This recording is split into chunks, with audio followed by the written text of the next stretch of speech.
Hello everyone, and welcome to the podcast. This is Lyn's Journals.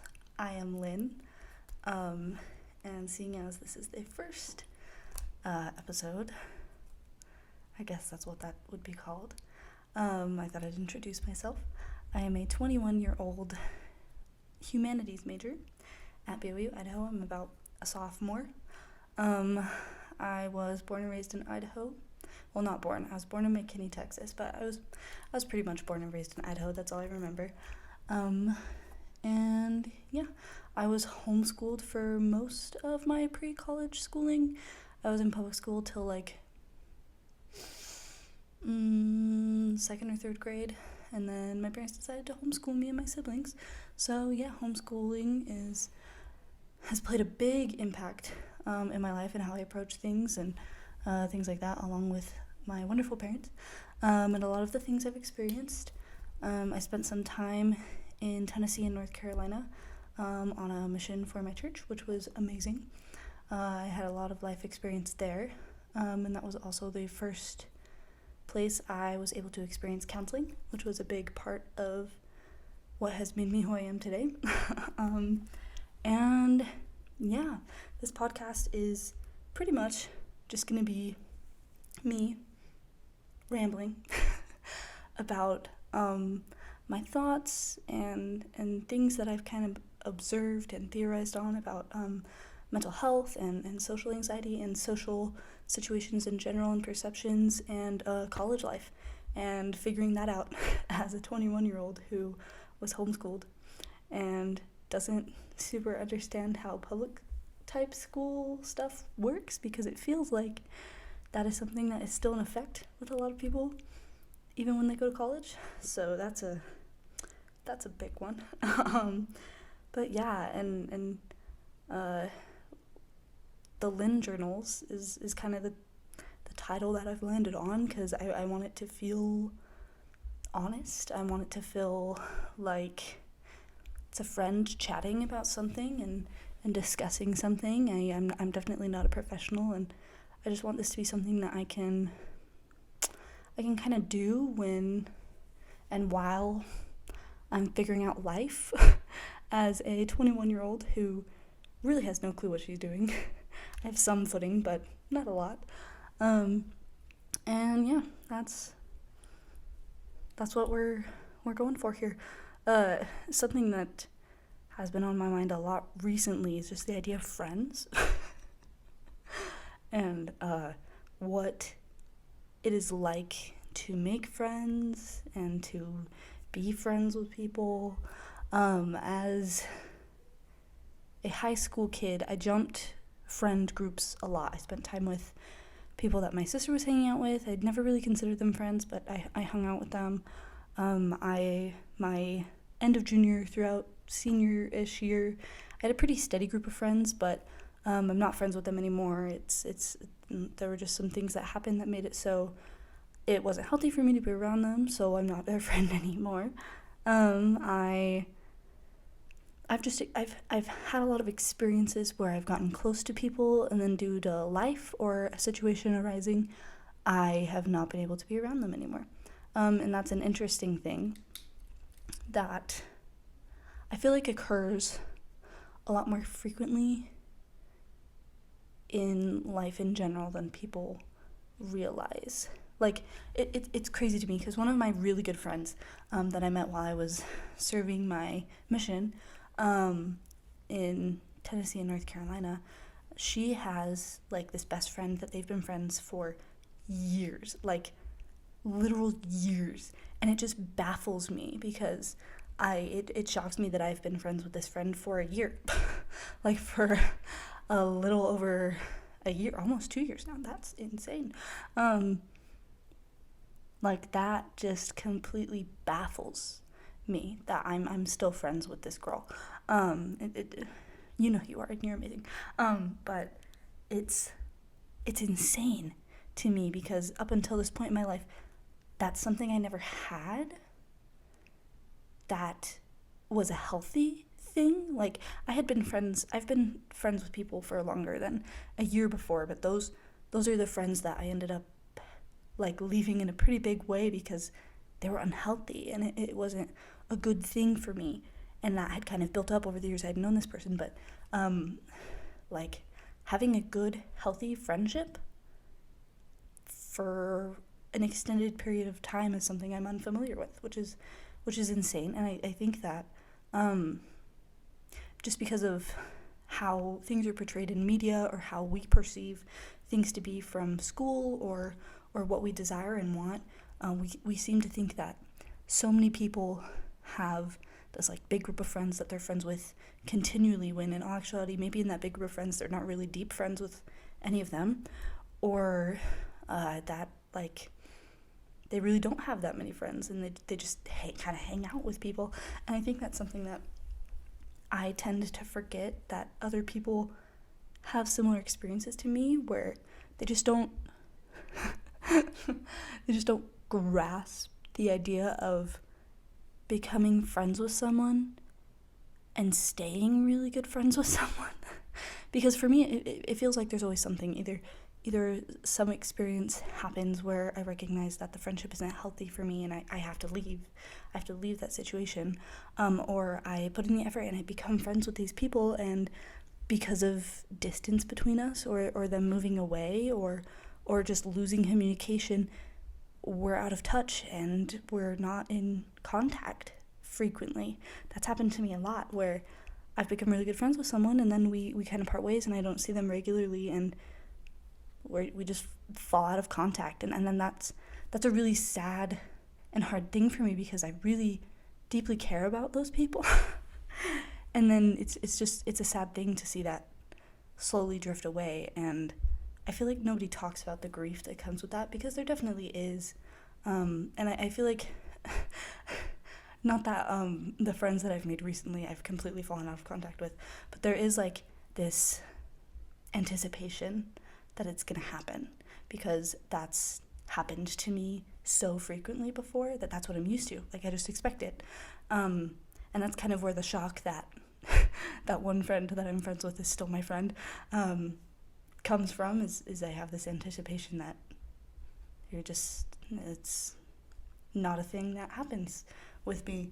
And that's kind of something I've been having to really watch myself with recently, is because last semester in the fall for school, I was in classes. I was meeting a lot of people. I made a couple really good friends from my classes and from church. And they're super great. Some of the best friends I've made since coming home. And they both left last semester. As far as I know, they won't be coming back at all, and the other one won't be coming back for a pretty long, good chunk of time. And that's hard, because all of that effort I put in the fall semester to put myself out there and socialize and use the resources that I had with classes and things like that, it's gone. All of that effort I put in to get myself to find people that I connect with on the level that I prefer, and the people that just were similar to me and we got along. All of that effort I put in to find that is gone.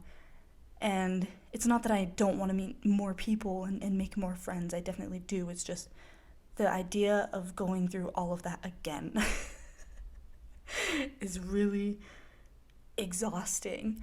And it's hard. Like, this semester has been hard. And it's not that I don't have friends here. I do. My roommates are amazing. I have one friend that I met last year in the summer, and he's amazing. We're good friends too. But there is like this, like there is a little bit of this like low-level grief where I recognize that there's this space in my life that was filled last semester and it's not there anymore. Like, me and my one friend, we would hang out every Saturday and go out and get hot cocoa, or just hang out together and do homework together, or watch a movie. The one friend I had, we walked to our dance class together every Tuesday and Thursday, and then we would dance together outside of class, and we would hang out and like come to each other's apartments and just chat or do homework together and chat. And that's like, it's weird that I don't have that anymore because I grew accustomed to it, and that's a healthy thing to grow accustomed to, because having a sense of community and people around you outside of like work and school is important. And it's gone now for me. And that's just a weird feeling, and it's definitely thrown me into this little loop of feeling very lonely. And that it just blows my mind how much that affects how I feel about things and affects how I feel about life, you know, because like there's a sense of purpose and value when you have people that you're around consistently, because you feel loved, you feel valued, you feel needed and wanted. And it's not that I don't feel needed and wanted, it's just that it's not in the same way as last semester, and I've definitely noticed that kind of gap. And it's not been easy, and it's definitely something I wasn't anticipating dealing with, and it's taken me a while to realize that that's what it is that I feel this that like that's missing, that thing that I had gained last semester that was a healthy and productive thing is missing, and it's a hard thing to process.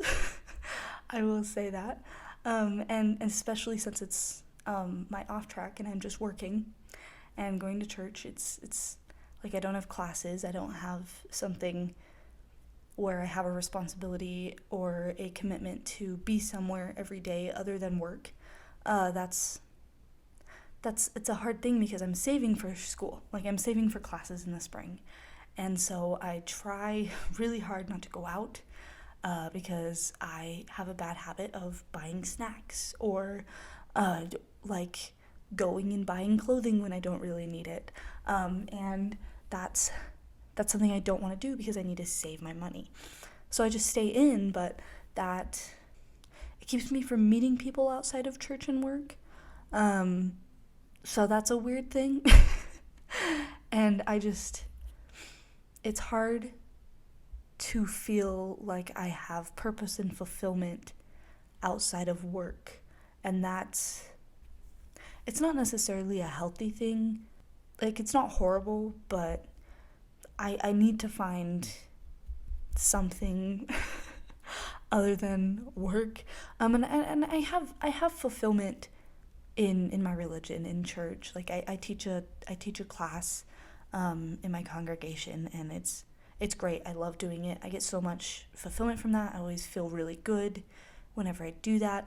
But it is hard because I feel like I don't connect with a lot of the people in my congregation. Last semester especially, I didn't really make friends. Like there's one person that there's like one or two people that I'd say are my like friends, like not like friends, but like I know them and they're really nice and we get along when we chat, but it's not like they're not people I feel like I could just text and be like, I'm super bored, can we do something, you know? And that's been rough. I think that's another thing that has been an interesting one is how I felt in my congregation. And it's I want to be at church and I want to participate, but it's hard when it feels like no one notices if I'm there or not. It's hard when I feel like I'm just kind of a background person that well, like I said, no one notices if I'm there or not, and that's it makes it hard to get motivated to be involved with church.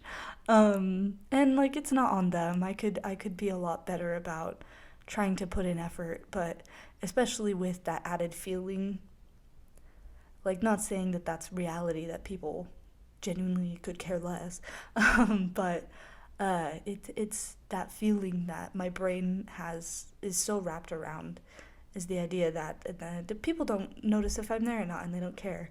Makes it really easy to make church exhausting. Like I have social anxiety and it acts up when I go to church, and I think too much about that. and things like that. Like just this past Sunday, I slept through all my alarms because my sleeping schedule has been whack because of all of these emotions I've been trying to process and understand and grasp. I slept through all my alarms for church, and I missed church, and I felt bad because I want to have that commitment to go, but I knew no one would notice. So it was kind of this thing where I was like, well, at least I'm not stressed about keeping up an appearance because no one's going to notice if I'm there or not.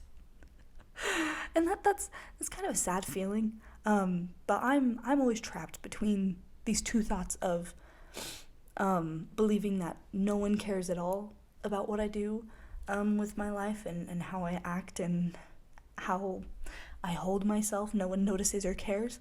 And the thought that people care about too much, and just about really stupid nitpicky things. So either A, I get really socially anxious at the fact of being in a large group because I feel like I'm just going to be there and I'm going to be invisible.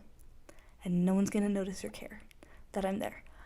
Or I feel like all of their eyes are on me 24/7, even when they're not interacting with me. And the reason why they're not interacting with me is because they're judging every single part of me, and even things that there's no way they would be able to tell that I'm like nervous. But that's what social anxiety can do. That's something that happens, is you can feel like that, and it's hard because that makes it really hard for me to want to go to big church gatherings or big things. There's literally at the beginning of the semester, there was someone that was in one of my classes last semester that invited me to a potluck last semester, and I wasn't able to go. And he texted me again this semester and was like, hey, you weren't able to come last semester, would you want to come? And I was like, yeah, that sounds great, that'd be good. And the day of came, and I was like, I literally know no one that is going to be there. I barely even know the guy running it. I don't even know how many people are going to be there. I've never been to this apartment before. Like, I can't do this. Like, it was scaring me all day, the idea of going to this thing. And I was like 2 hours before it was supposed to start, I was literally so exhausted by the idea of going that I texted the guy, and I was like, it has been a long week and I just need some recharge time, so I'm so sorry that I'm so lame, but I'm just not gonna be able to make it tonight. And he was like, oh no, yeah, that's fine, like, no worries, which I totally probably could have gone. Even just for like 10 minutes, just tried it, but I didn't, because my brain had worked it up to this point where even the idea of walking over there was so much. And I feel like that's why whenever I like kind of make really lame jokes about not having friends, it's not that I'm saying I don't have friends. It's that I'm saying that I'm bad at making new friends. Like the one friend that I have that isn't my roommate, that's still in town, I can't even explain how we became friends. It just kind of happened, and a lot of it is because he initiated it. So it's like, I don't know how to do that. I don't know how to initiate being friends with someone. Like, I don't know how to, in church, just strike up a conversation with someone. I don't, like, my mind doesn't grasp how to do that. Like, if someone comes up to me and starts a conversation, I can talk fine. If I'm like kind of in a group setting and they start talking about something that I know about and feel like I can converse about, I can talk fine. But seeing someone that I think is cool and I'm like, oh, I'd love to be friends with them, I don't know how to initiate that. And it's not that I'm not a fun person. Like, I'd like to think that I'm a fairly okay person to hang out with. I mean, I've had friends, so I must be, but like, I just can't grasp the idea of doing that. And I feel like there's a lot more people out there like that, and we don't really talk about it. And it's just this thing that I'm like, I feel like that's why I get frustrated when people are like, oh, you just need to put yourself out there, or they're like, oh, you just need to go and do things. And I'm like, I don't get how to do that. And I'm very much a quality time person. Like, in order for me to get to know someone and really feel like I'm friends with someone, I have to spend either one-on-one or like small group setting time with these people where I'm comfortable being a presence in that group setting, because any group larger than like me and 2 to 3 other people is a hard thing for me, because I just naturally feel like I can't take up space in that setting. Like, I feel like if I do anything to make myself very present in that setting, people are going to judge me, or I'm going to say something wrong and I'm going to look stupid and I'll be ostracized from the group, or things like that. And a lot of that kind of stems from me kind of being bullied growing up in different settings. And it's it blows my mind that that's still something that my brain just cannot get over. Like, it's crazy to me that I genuinely feel like I can't have a presence in a group of 4 to 8 people. Like, I just can't do it because I don't know how, and I'm uncomfortable with the idea of it. But in a group of me and 2 or 3 other people, it's fine. Like, it's great. And it's hard because you don't really do that unless you're friends with those people, and I'm not friends with people. So I can't be in a group of me and 2 to 3 other people, so it doesn't happen. So I have people that I'd like in a general sense, yeah, we're friends, but in my brain we're acquaintances because I don't know them. I haven't spent an extended period of time with them. I've just chatted with them in social settings or a little bit over social media or through text. And it's just, I feel like not enough people talk about how lonely that can be, because it's like, I'll make a joke about not having friends or not being good at making friends, and people will bring up those acquaintances, and I'm just like, are they friends though? Like, is that really what we qualify as friends? Because that's not, like, in my brain, that's not what I qualify as friends, you know? Like, it's just because of things that I've experienced in life, and I in my brain, the definition of friend is different for other people. And for other people, the idea of just lightly chatting with someone in public and a little bit over social media or through text and hanging out every once in a while, that's a friend to them. But for me, that's not, because I feel like I haven't connected with them on a little bit deeper of a level. And that's something that I feel like is necessary for you to be friends, because that's how you get to know someone. And it's wild to me that so many people have so many different ideas and perceptions of what friends are and aren't. And because of that, they live their lives in a different way, and they're okay with things in a different way that I am. And it's just insane, because people are so complex and so different and beautiful. And it's just wild, because it'll be ages before we even get close to fully comprehending how that works in people. Like, we can theorize and we can have ideas, and those ideas are oftentimes can be really close to the truth, or spot on to the truth, or very far from the truth. And it's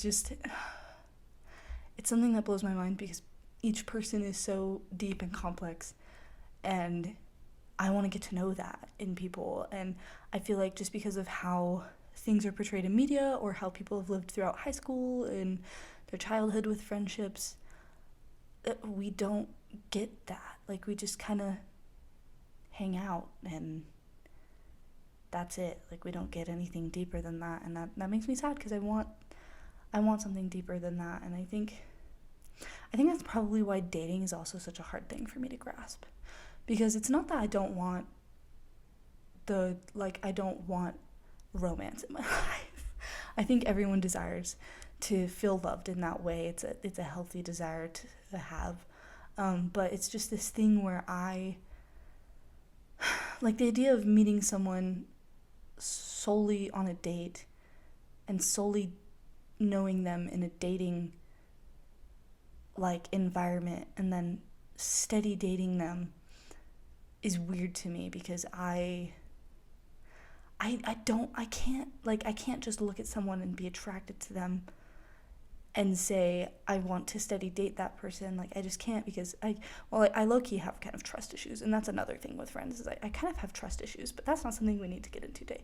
And it's just this thing where I have to know you on a deeper level, because even if I'm kind of attracted to you and I think you're funny and a fun person, I might not want to date you. I might not want to, and that's why, like, the idea of even getting into any form of dating life whatsoever is so foreign to me, because I can't see myself just being on a dating app and going on dates from that, or just going up to random guys and being like, can we go on a date sometime? Like, I gotta get to know people first to even know if I'm even interested in romance with this person. And, like, I don't know why that's such a foreign thing to people now.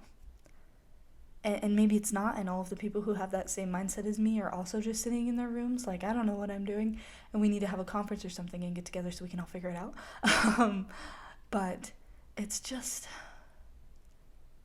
this weird thing that I'm like, I can't grasp. I just don't understand it, and I want to so badly, because I feel like life would be so much easier if I could just grasp how and why people do dating and friends the way they do, but I just don't. Because I just see things in a different way, I guess, and it's such a weird concept, and especially in a college format, because being a single 21-year-old who never goes on dates and rarely hangs out with people, it's really hard. Because I feel like, especially in college, we have this perception of, oh, this is the time of your life to be really making friends and really getting to know people, and pursuing things for your future. And when you're not really, when you feel like you're not really making steps towards that, it's easy to feel like a failure. And I think that not enough people recognize that that's one of the big main feelings that college students have, is feeling like a failure. Because I feel like a failure on a regular basis. And it's like, most of the time it drives me to be more productive and to really try to do things, but a lot of that, there are just some times where that feeling is so crushing and so suffocating that it's just like, I'm never gonna date, I'm never gonna have friends, I'm never gonna graduate. And it's just wild, because college life is so different from homeschooled life. And in college life, not that I would know, but I feel like it's very different from public school life, because you're on your own, and everything's up to you. And friends and stuff like that aren't the only thing you're worried about anymore. You're worried about jobs, you're worried about financial things, and you're worried about getting good grades, you're worried about not wasting your money on school for learning something that you're just going to change a major later, and all those credits go to waste. And it's really easy to feel like you're consistently falling behind, even though more than half of the people in your age and major or year of college also feel like they're falling behind. It's so funny, because I feel like no matter how good you're doing, you always feel like you're falling behind, because there's such this push to excel and be successful, and society has kind of painted that picture as someone who makes a lot of money and doesn't have to worry about rent and food and friends, and that is something college students consistently worry about, so we never feel like we're succeeding. At least I don't. I don't know about other college students, but at least I definitely don't feel like I'm succeeding a lot of the time. And I feel like that even translates into post-college life of being married, or just being a single adult working and living. It can feel like you're falling behind, because there's always someone you see that is either the same age as you, or someone you look up to that is just doing so much better in your eyes. And it's just, you have to remember that those people are probably feeling the same way. Like, that's just a consistent thing we feel, because people are imperfect. Humans are imperfect, and we struggle. And we make mistakes, and we do stupid things. And that's just part of life. And that's kind of the beauty of life too, though, is because we struggle, because we're imperfect and we're not 110% good at things, we can grow and we can gain a sense of fulfillment in life with making friends and a job and our romantic lives. And that's something that's really cool, is just pondering on that idea of, if I never felt like a failure, I'd never know what feeling like a success was like. That's something I have to remind myself constantly, and I think about that a lot when I really feel like a failure. I'm like, well, if I didn't feel like a failure sometimes, I would never feel like a success. And honestly, right now in life, feeling like a success has been very, very sparse, but I can try, and I'm trying. And yeah, I don't know. I just with everyone's different backgrounds in life, everyone feels differently about a lot of things. But with my background in life, that's how I feel about a lot of those things, and it's interesting because it feels like a lot of people, don't have a lot of those same thought processes with things, especially if someone doesn't struggle from social anxiety or depression and things like that. They just don't get that that's how my brain works. And so it's kind of this thing where, once again, it's when people are like, well, just put yourself out there, I'm like, it's not that easy. Like, you say it like it takes 2 seconds, but for me it takes weeks of preparing my brain to go to an event where there's 6 people I'm going to be seeing. And that, I think, just normalizing that that's gonna happen with some people, and being like you can't just say, oh, just put yourself out there. Like, that's not something that is applicable to everyone. It's just not. And just being like, oh, what was I thinking of? There's something someone told me the other day that I was kind of like, oh, wow, that does not work for me. Just like kind of the idea of, oh, you need to learn to love yourself before, like, other people. And I'm like, you don't, like, yes, that's true, but you can learn to do that while being around other people and pursuing romantic relationships and pursuing friendships. If anything, that can be a huge contributor to learning to love yourself.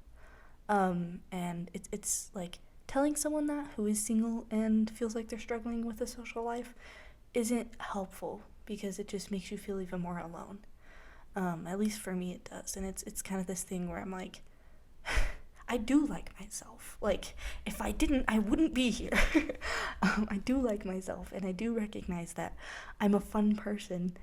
And, like, there's always going to be moments of ups and downs with liking and loving yourself.